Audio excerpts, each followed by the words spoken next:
everyone, coming at you today with a low back, mid back, T-spine stretching based video. I hope you're all doing well. I am doing a series of different stretching videos, so we do a lower body exercise stretch video. I'm doing the low back and T-spine video today, and then there's also an upper body stretch as well. I'm also going to be doing a video on foam rolling and using the tennis ball to help relieve tight muscles that we might have during this time where we're holding a little bit more anxiety. I hope you're all doing well. I miss you all, and I hope you enjoy this video. So the equipment that you're going to need for these stretches would be a mat, some type of squishy surface, something that you feel comfortable laying down on and stretching on top of. I would also use a foam roller of some type, so I'll show you the ones that I'm going to be using. So today I'm just going to be using this one right here. It's a shorter one. It's fairly firm. It doesn't have to be this firm, but I think I get a better activation when it is a little bit harder there.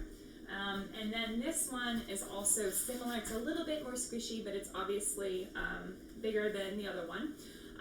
You can use something like this as well. It doesn't have to be like the one I showed you beforehand. So either of those would be perfect, fantastic. So those are those. And then I believe that's it. So really low equipment for this one, just a mat and a shorter or a longer foam roller, and then you should be good to go. All right, so the first one I'm going to show you, again, this is all for the low back, but you will feel some T-spine activation as well. And for those of you that don't really know what the T-spine means, it's called the thoracic spine. So the thoracic spine is the most mobile part of our back. It's what we do most of our movements from, a lot of our twisting and rotation. So it's right in this region of our body. So wherever we twist, this region up here is our T-spine, okay? So that's one of the focuses there. And for some of my clients, even for myself, it's easy to get really tight up in that T-spine region. So if you're feeling neck pain, if you're feeling lat pain right in here, if you're feeling scapula pain, so right in where the shoulder blades are, even sometimes low back pain, the T-spine could be the culprit. And as we get older, or depending on what types of jobs we have, it's easy for the T-spine to freeze up. So it is important to mobilize it, as well as helping to protect the low back as well. So the first one I'm going to show you is called the cat-cow. It's a yoga type move. So for this, you're going to be on top of your mat. You're going to be in all fours. Tuck in here.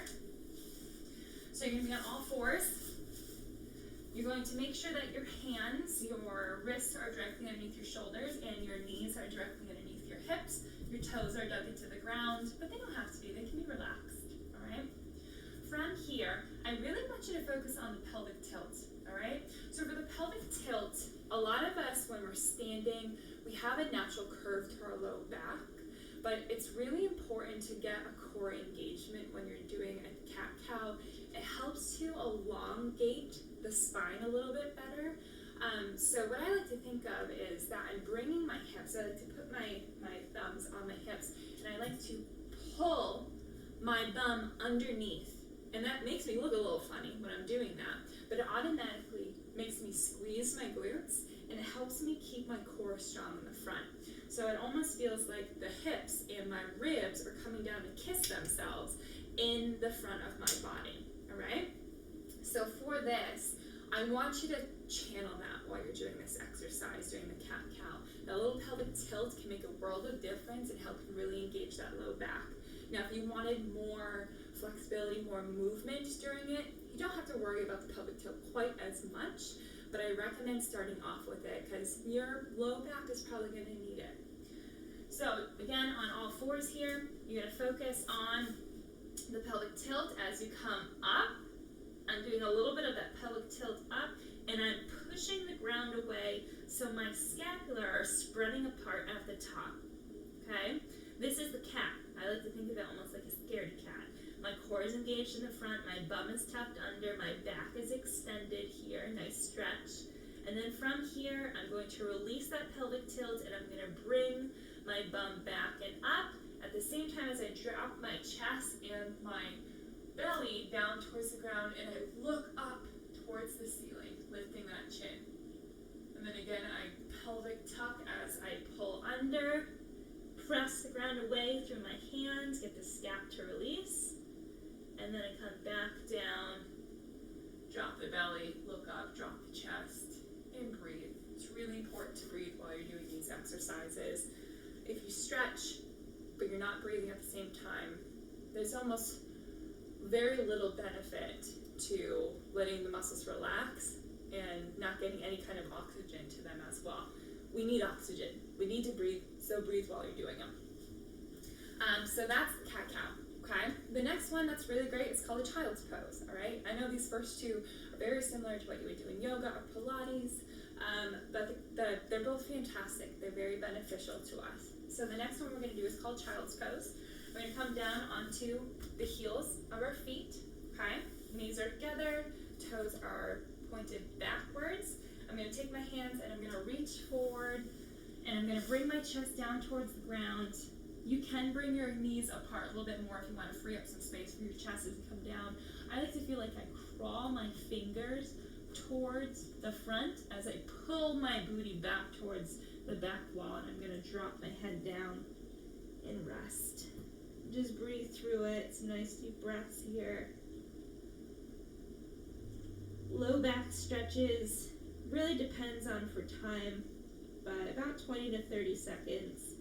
Just taking some nice deep breaths. Good, and then as you are ready to come up, look up first, and then slowly bring yourself up, rocking onto your hands. Just kind of roll the shoulders out the top. Love that one. It feels so good, and it's really restorative. I might have a little funny mark there on my head now, but oh well. So I love those first two stretches. Those are great. All right, so cat-cow, holding each breath, each movement for about 3-ish seconds, and then moving to the next one. You can do that about 5 to 8 repetitions, and then for the child's pose, I'd honestly hold it there for about 20 to 30 seconds, maybe a little bit longer depending on how much you need it. All right. The next one you're going to do is you're going to lay down on your back. Laying down on your back here, you're going to focus on having, you can either have both legs out flat first and straight first, or you can have one of them bent. All right, it's up to you. For some of us that have a little bit less mobility in our hips or in our back, we might need to keep our knees bent, so keep that in mind. But I'm going to show you what it looks like with the legs out straight. So both legs are out straight. I'm going to focus on pushing my low back into the ground here when I go to bring my knee up. So I'm going to bring one of my knees up. I'm going to grab a hold of it just below the knee joint onto my shin, and I'm going to pull it in towards my chest. Now, not only am I getting a great back stretch while I'm doing this, I'm also learning how to separate my hips. So if my left hip is getting pulled towards me, it's flexing towards me, I'm now extending my right hip out a bit. So you might also feel a nice stretch in the front of that right hip.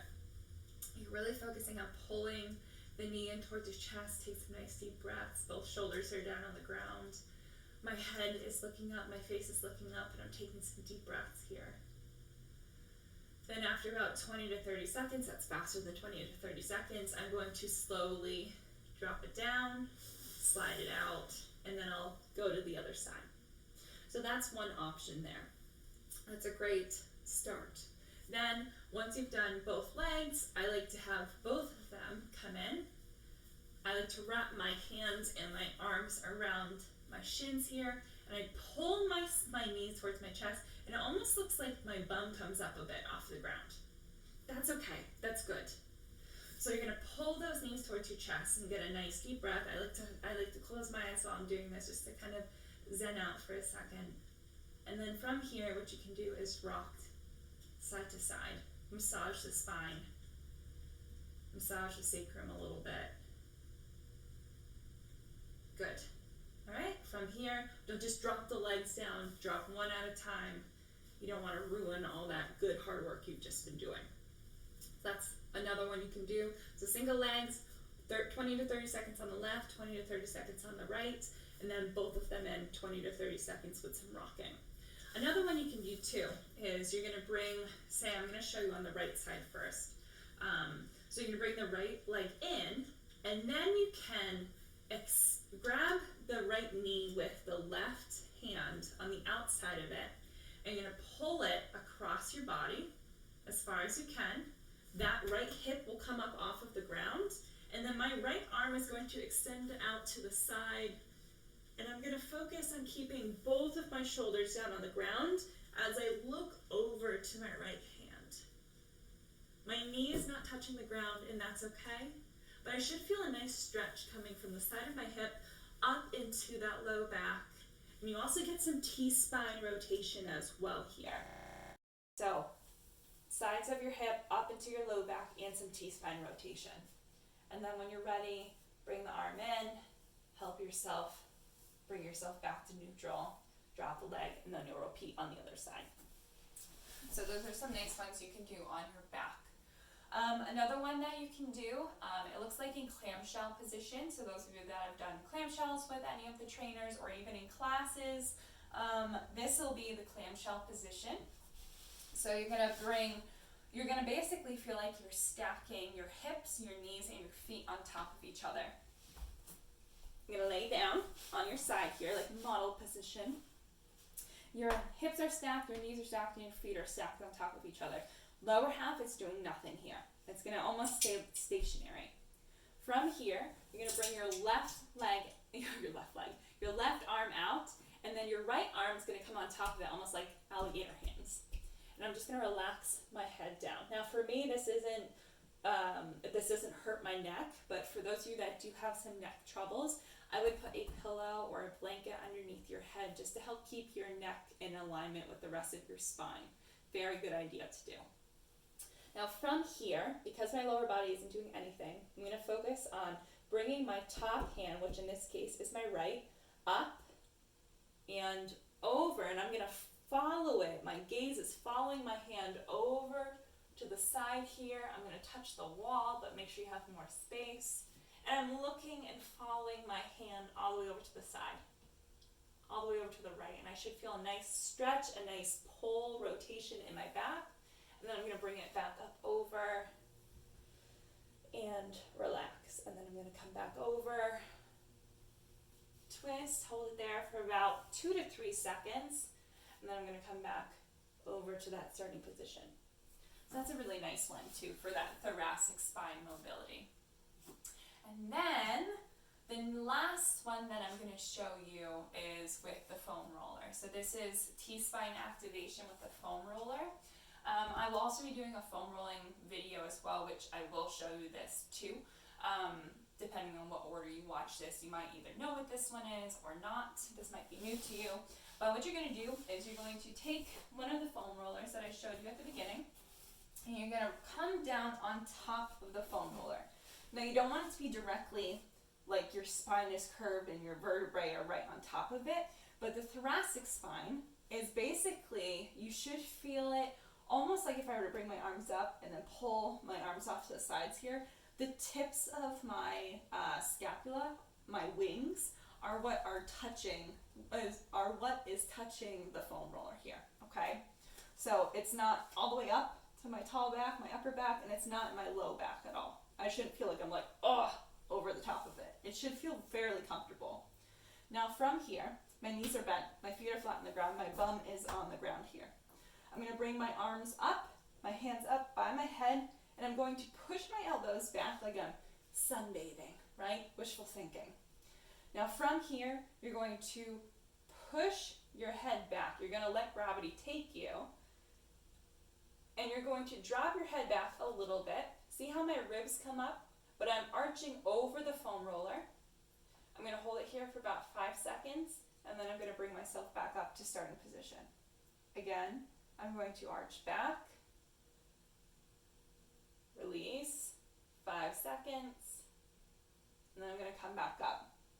When you're doing this exercise, you should feel like it's a nice massage, like it's a nice release. It should not be painful. You should not feel like it's putting pressure on your vertebrae, and you shouldn't feel any kind of sharp pain at all. It should feel like a nice massage. So those are all of the exercises I have for low back and T-spine. Hopefully after you do those stretches, you feel good, you feel a little bit more relaxed, maybe a little bit less stressed as well. And I hope they're beneficial for you. Again, really miss seeing you all. I hope you're all doing well, and just know that we're always here for you. Thank you for your love and support.